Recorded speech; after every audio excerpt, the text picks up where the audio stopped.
وقضيتنا alladzi yajuzu lahul fitru, yang boleh baginya berbuka, gitu. Boleh baginya berbuka. Jadi dia boleh untuk tidak berpuasa, gitu. Siapa aja? Yajuzul fitru lil musafir. Boleh tidak berpuasa atau boleh berbuka lil musafir, bagi musafir. Idza kana safaruhu tawilan mubahan, apabila perginya itu atau safarnya itu tawil, panjang. Berapa panjang? 84 atau 2 marhalah, 84 kilo, dia boleh. Mubahan, dan perginya itu mubah. Kalau masih 60 kilo, 70 kilo, 80 kilo, nggak boleh deh. Dan perginya itu harus pergi mubah. Yang namanya berpergian itu ada 3. Ada asin bis safar, ada asin bis safar, orang yang bermaksiat dengan perginya. Wa huwa alladhi ansha'a safaruhu min ajlil ma'siyah. Itu yang pertama, yang ia berkehendak perginya dia itu karena maksiat. Yang karena maksiat nggak boleh. Yang karena maksiat nggak boleh deh batalin puasanya, nggak boleh dia qashar salatnya. Dia pergi dari sini ke Bandung mau main judi di sono, ya nggak boleh. Ya. Mau nyari cabai-cabean di Bandung nggak boleh. Ya. Kalau cabai beneran boleh. Hukmuhu, jadi ini kita bisa lihat di dalam hukum qashar salat. Sama berlaku juga untuk puasa bagi musafir. La yajuzu lahul qasru, hukumnya tidak boleh baginya mengqashar salat dan juga membatalkan puasanya. Illa idza taba wa baqiya min safarihi aktsaru min marhalatain, kecuali apabila ia tobat dan masih ada sisa dari perjalanannya itu 2 marhalah. Gimana misalnya? Dari sini kita berjalan menuju Surabaya. Surabaya itu perjalanan kalau nggak salah kurang lebih 400 kilo. Wah, ini kan banyak banget ini. Dia niat nih dari Jakarta, entar mau maksiat di sono, mau cabai-cabean misalnya, ya. Atau dia mau naik gunung hiking sampai sono biar maksiat misalnya.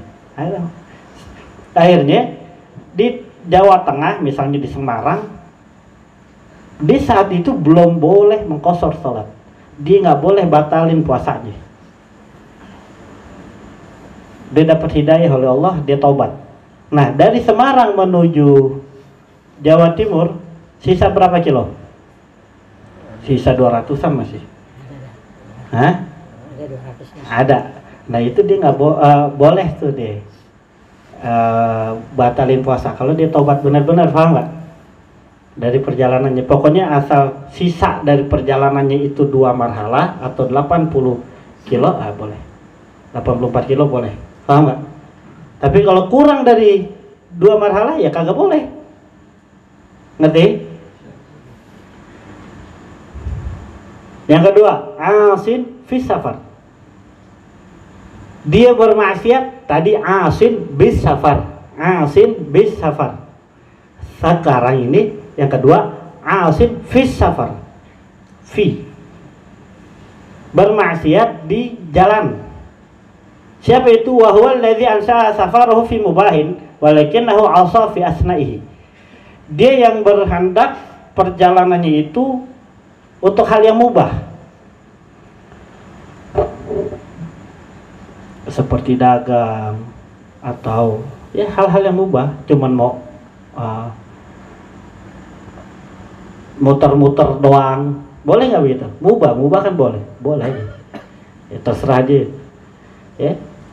Walakinahu asa fi asna'ihi, tetapi pas lagi dia jalan, di tengah jalan dia maksiat, lihat cewek cakep banget ngerayu dia, akhirnya dia maksiat, ya. misalnya, atau di tengah jalan ada lotre, dia main, atau ada togel, pokoknya di tengah perjalanannya itu atau dia itu maksiat gitu, nggak disengaja. Orang dia nggak ada niat maksiat, hukmuhu ya lahul qasr, hukumnya boleh iya membuka puasa dan qasar, mengqasar salat boleh. Kenapa? Yu'tabaruhuna fi niyatil ula, karena yang dipandang di sini ialah niatnya yang pertama. Yang dipandang adalah niatnya yang pertama. Yang ketiga, asin bis safar fis safar. Yang ketiga, asin bis safar fis safar.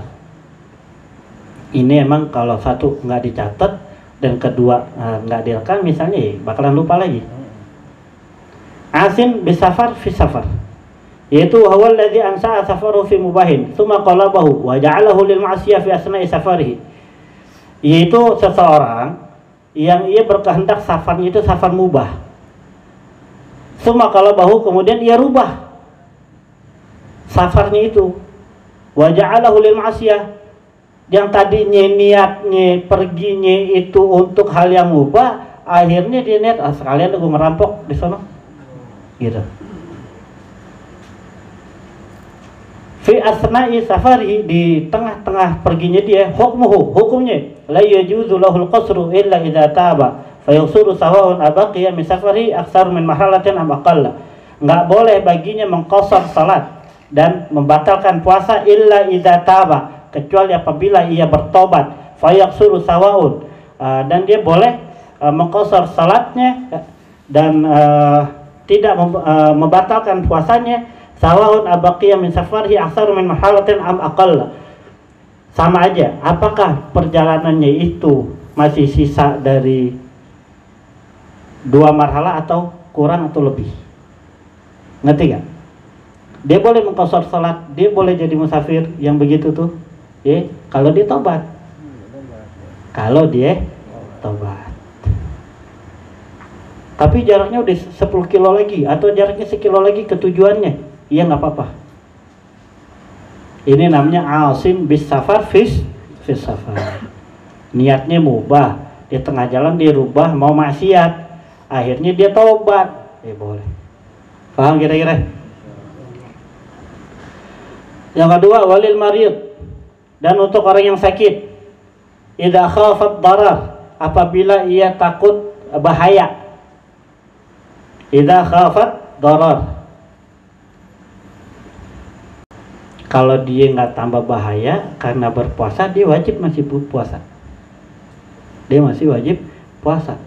Misalnya sakit apa? Kemarin habis fitness atau habis main bola, kram kaki sakit, belum, itu masih bisa puasa.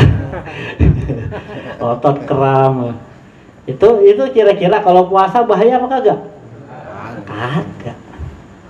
Tapi kalau bahaya boleh.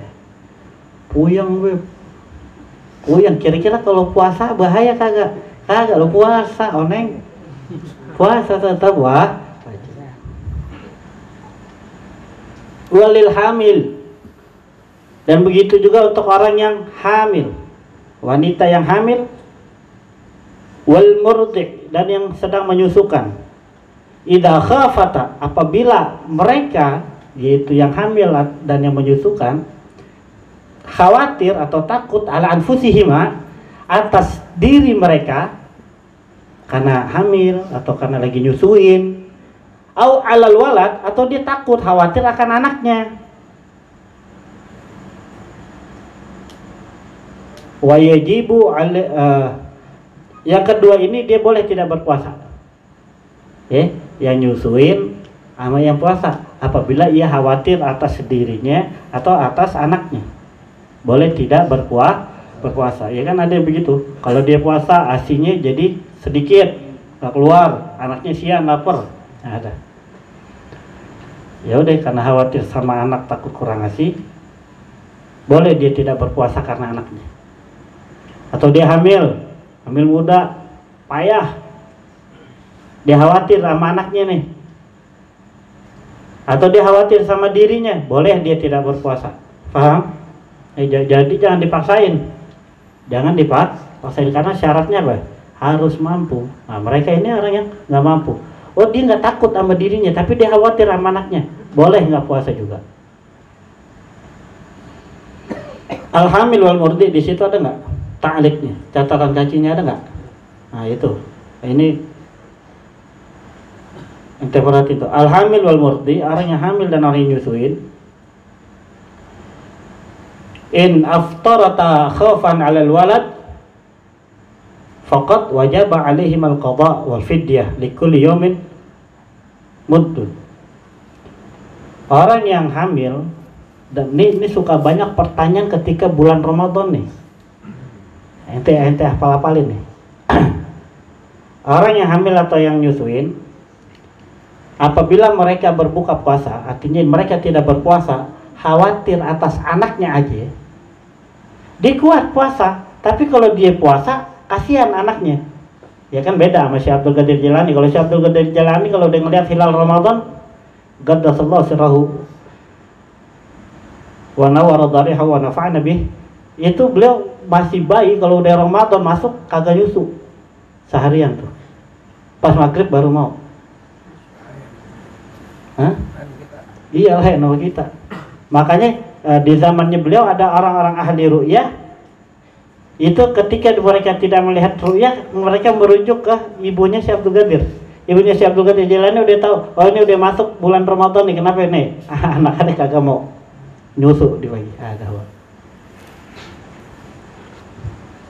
Wahabi mah kagak percaya begini-gini yang karomah, tapi kan faktanya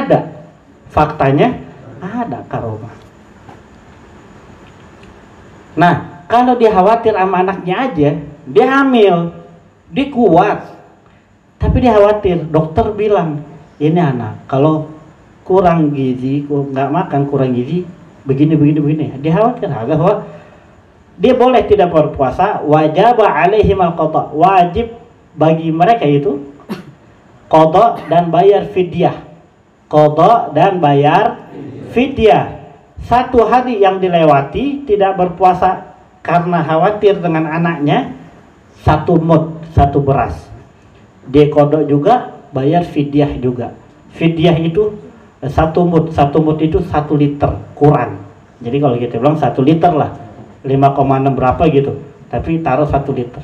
Satu hari 1 liter. Ngerti gak?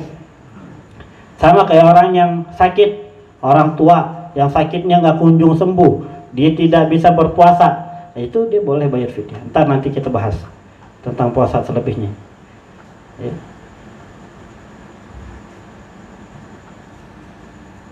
Faham kira-kira? Dia hanya khawatir sama anak, qada dan fidyah. Ada orang cuma maunya bayar fidyah doang, kagak mau qada. Lah kagak, wajib qada. Wajib qada sama bayar fidyah. Kalau dia keluarin dia nggak puasanya itu 3 hari, berarti 3 liter. Seharinya 1 liter. Kasihnya ke siapa? Fuqara wal masakin. Jadi fidyah itu ngasihnya untuk orang fakir miskin, bukan buat orang kaya.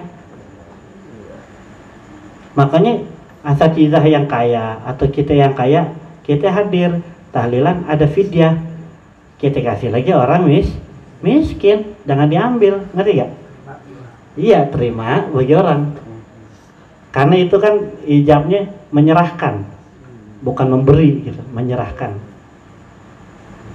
Jadi udah kita ambil.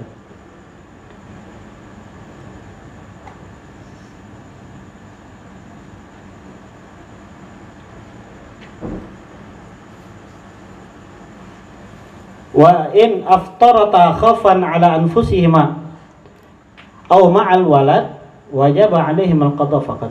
Kalau mereka itu tidak berpuasa, khawatir atas dirinya, bukan sama anak nih, dia hamil. Kalau dia puasa, dia sakit, dia takut, khawatir sama diri, bukan sama anaknya, bukan, paham nggak? Atau sama anaknya, dia khawatir sama dirinya, sama anaknya juga. Dia nyusuin, kalau dia kagak puasa, dia bakalan jatuh sakit, khawatir sama dirinya, atau sama dirinya, sama anaknya juga. Nah yang begitu, dia hanya cukup qada aja, cukup qada. Paham kira-kira?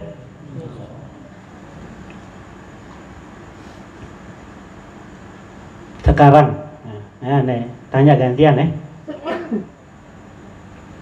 Ada perempuan hamil, dia nggak puasa karena dia khawatir sama dirinya. Wajib qadha dan fidyah atau hanya fidyah saja atau qadha saja? Qadha saja. Kalau dia khawatir sama anaknya, wajib qadha atau fidyah atau qadha dan fidyah? Qadha dan fidyah. Iya. Karena banyak ini pertanyaan. Jangan sampai ente udah pelajarin kagak tahu. Kan malu.